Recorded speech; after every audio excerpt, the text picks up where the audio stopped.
This situation has returned to calm in and around the Diepkloof hostel. Traffic was flowing normally along the Chris Hani Road, which passes adjacent to the hostel. Police strategically stationed along that route. For 3 weeks now, residents have been demanding proper flushing toilets and electricity. Residents share a few communal taps and the hostel structure is crumbling.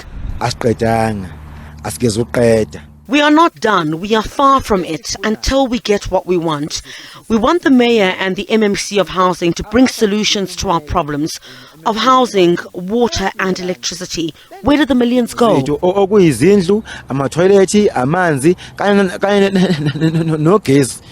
City Power says with regard to electricity phase 1 of the project, that is complete, and that phase 2, which includes internal wiring of lights and plugs, will be completed in the next 3 months at an additional cost of 8 million rand.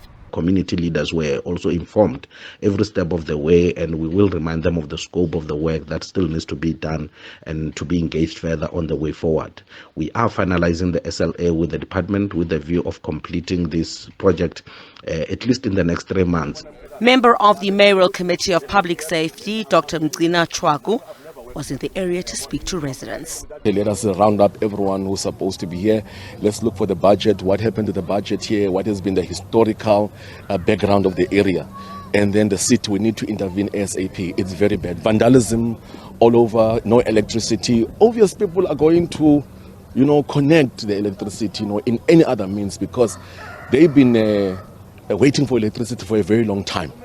So there's been some electricity construction that happened, but it just stopped. The hostel is under the domain of the Department of Human Settlements in the city. If there are services that are required, the department will issue an instruction, like we've issued an instruction to City Power to electrify the area. The provision of water and sanitation would instruct Joburg Water. Joburg Water does not have the sole responsibility to provide water. They act on instruction.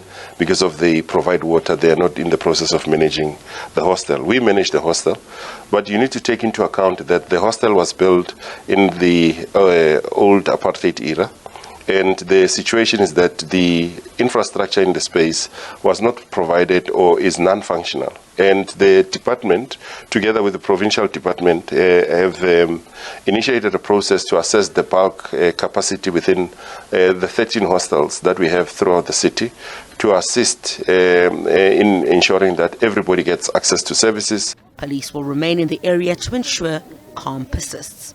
Griselda Lewis, SABC News in Diepkloof.